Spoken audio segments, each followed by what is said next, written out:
In a small, devout village, a young pastor emerged from humble beginnings, raised by parents known for their deep faith and kindness. His mother and father instilled in him a profound sense of devotion and purity, believing that he would one day be a beacon of hope. For years, he lived just as they taught him, praying with all his heart, humble and obedient to God's will. But everything changed when he went to college. There, away from the familiar comfort of his family's faith, he met a new circle of friends. They invited him to exclusive gatherings, hidden from the eyes of the devout. At first, he hesitated, but their talk of hidden power and influence drew him in. In time, he joined an underground church that practiced dark rituals, things that no one in his village could even imagine. This was not faith, but something far darker. Yet, it promised him everything he craved: authority, influence, and reverence. When he returned to the village, he looked the same, but something was different. His prayers no longer felt like the gentle whispers of a servant of God, they were powerful, almost too powerful. During his services, villagers swore that the leaves on the trees outside trembled and sometimes even fell to the ground, as if frightened by his words. His miracles were astonishing and inexplicable. Children who had been ill were suddenly healed, the lame walked again. The villagers could hardly believe their eyes, yet they couldn't turn away. Soon, word spread far beyond the village. People came from every direction to see the pastor who could perform miracles, especially the women, who spoke of him in odd whispers. "Did you see how he brought that child back to health?" one woman would say, eyes wide with excitement. "It was like nothing I've ever seen." The church was soon packed every week, filled with mothers eager for blessings over their children. They trusted him completely, believing he was the village's protector, the man God had sent. But what they didn't know was that he was no longer the humble boy they remembered. He was someone else entirely, a man who had given his soul for dark power. In each service, he held a Bible in his left hand, reciting scriptures, his voice resonating deeply through the room. But in his right hand, carefully concealed from view, was something sinister, a live snake, a symbol of the dark power he now controlled. As he touched each child on the head, anointing them, the snake became a channel for his dark energy, marking them with something far from holy. The parents, their eyes closed in reverence, never suspected a thing. They saw only the face of a man they trusted. As the tale unfolds, we witness how this once pure pastor is consumed by his pact with evil, unable to resist the power it brings, even at the cost of innocent lives. Behind every miracle lies a price, and with each passing day, the cost becomes heavier.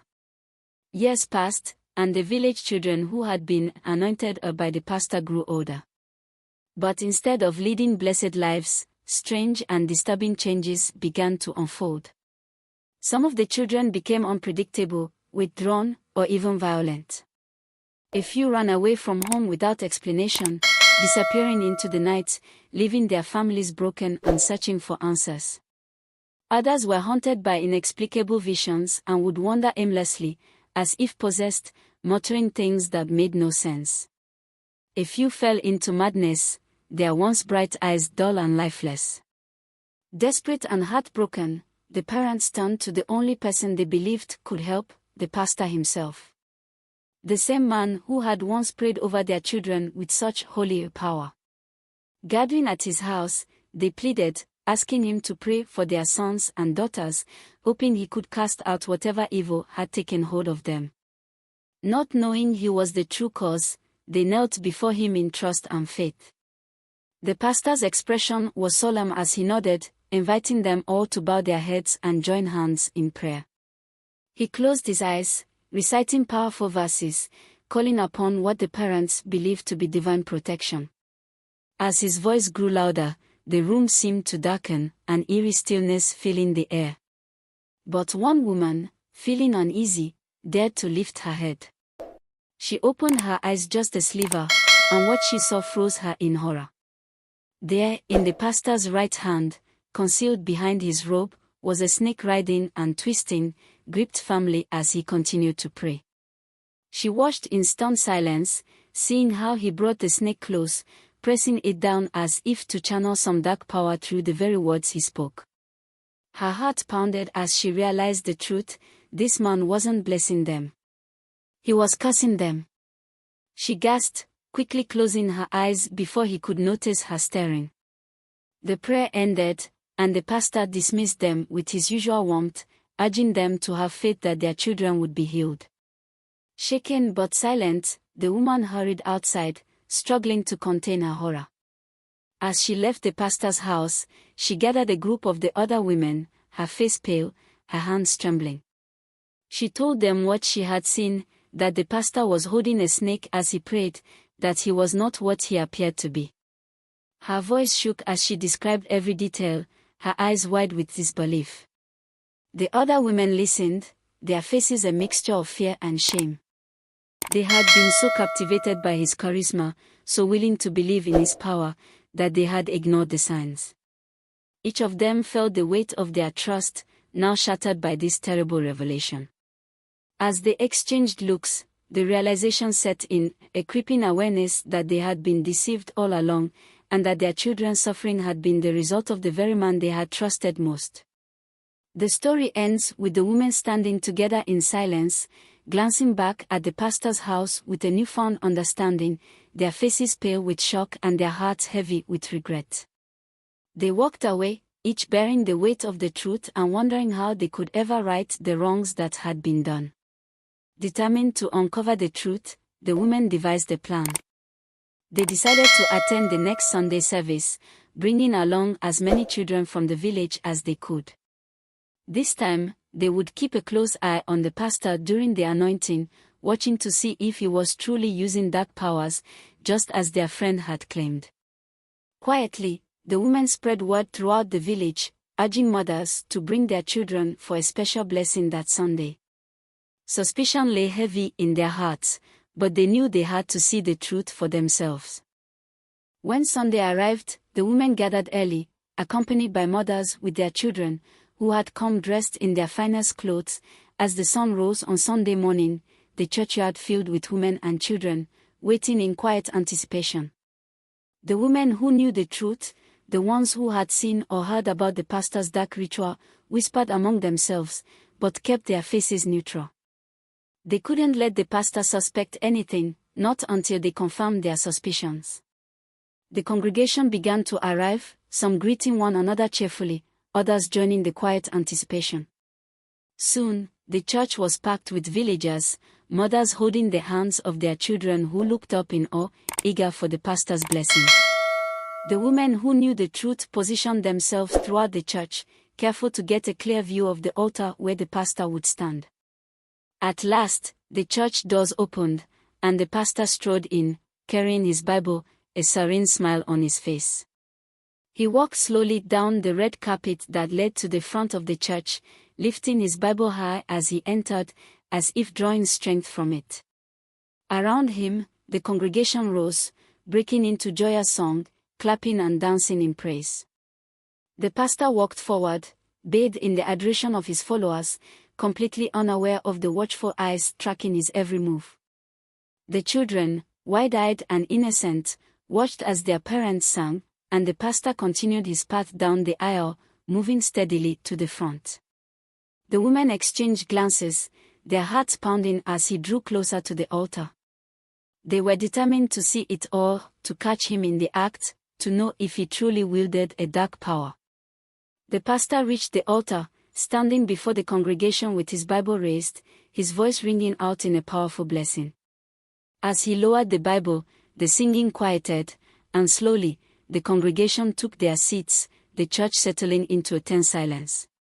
The congregation sat in silence as the pastor looked out over them, his voice warm and inviting as he began the service. But beneath his calm exterior, there was an intensity in his gaze, a hint of something darker that the knowing women could feel. As the service progressed, the pastor began his usual rituals, leading the congregation in prayer and worship. The church filled with the sound of voices, hands raised in reverence. But the women kept their eyes fixed on the pastor, watching his every move, waiting for the moment he would call the children forward for his special anointing. Finally, the time came. The pastor invited the children to come to the front, calling out for their blessings. Mothers guided their sons and daughters forward, each child looking eager, hopeful, and innocent. The knowing women leaned in, their eyes narrowing as they prepared to catch any sign of the darkness they suspected. One by one, the children knelt before the pastor, heads bowed, hands folded. The pastor stood over them, murmuring prayers, and then, subtly, his hand shifted, moving with an odd, hidden motion. The woman who had seen the snake before sat up straighter, her heart pounding as she focused, straining to see every detail. And there it was, a quick flash of movement in his right hand, barely noticeable to those not watching closely. The pastor had concealed the snake once again, hiding it behind his robe, pressing it carefully against each child's head in a way that made it look like a simple touch. But those who knew the truth saw the small, writhing creature, saw how it twisted and coiled under his fingers. The woman gasped, covering her mouth, and the others beside her looked on in horror, realizing that their suspicions were real.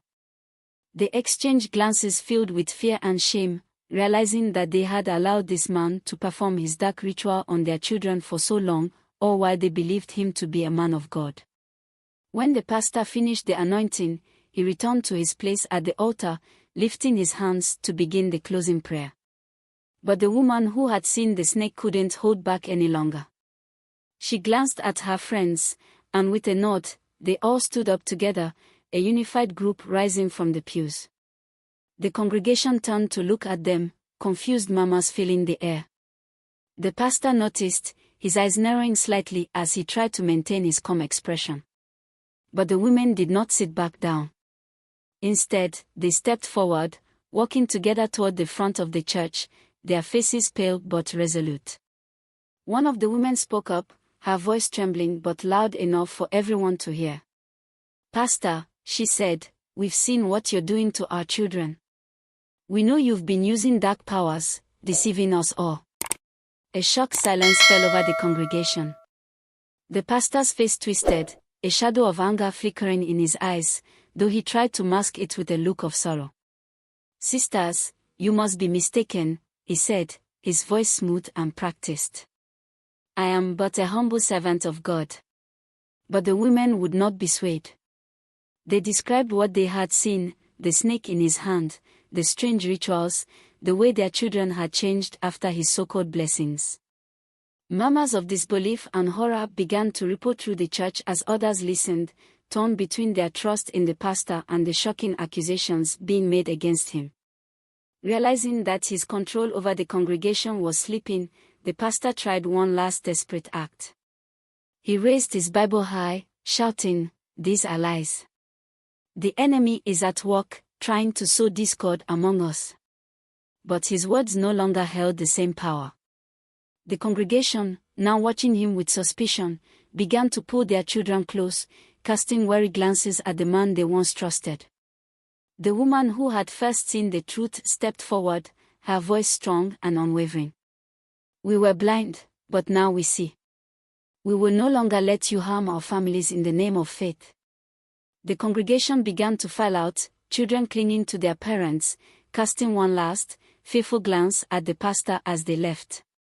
The pastor stood alone at the front of the church, his mask of calm slipping as he watched his flock abandon him. Outside, the women gathered together, sharing looks of relief and solidarity. They had exposed the darkness hiding behind a facade of holiness, reclaiming their families from the grip of a false prophet. As they walked away, they felt a weight lift, a freedom they had not known in years. They had seen the truth, and now, they would protect their village from the evil that had once controlled them.